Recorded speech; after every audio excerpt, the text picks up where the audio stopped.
Howdy, folks. Today we're looking at Prophet #1, Remastered from 2022 in Image Comics. Since we're in the neighborhood, here's an oddity from a few years ago, released as part of Image's 30th anniversary celebration.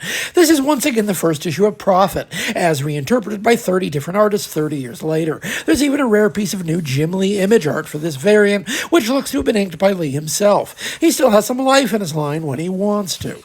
If you doubted the significance of Prophet as a character in a franchise, the enviable creator lineup leaves little room for doubt in the matter. Not only do we see a number of Extreme Studios alumni, folks like Merritt Michaels, Dan Fraga, Carl Alstetter, and Dietrich Smith, but newer blood as well shows up, including the team behind the erstwhile comics kayfabe, Jim Rugg and the late Ed Piskor, who it must be said were more responsible than just about anyone else for the wave of Image nostalgia that crested around the time of this anniversary.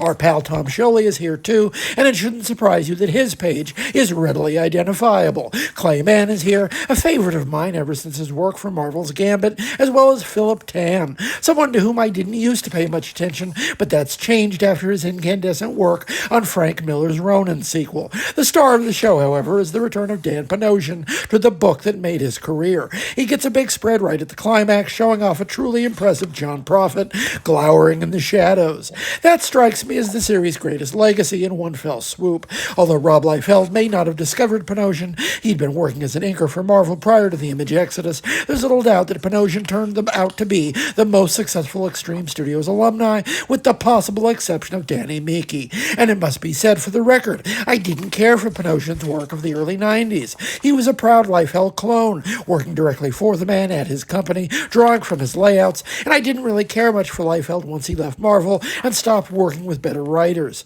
With time, I've grown to appreciate the enthusiasm I couldn't see then, but I was so much older then. I'm younger than that now.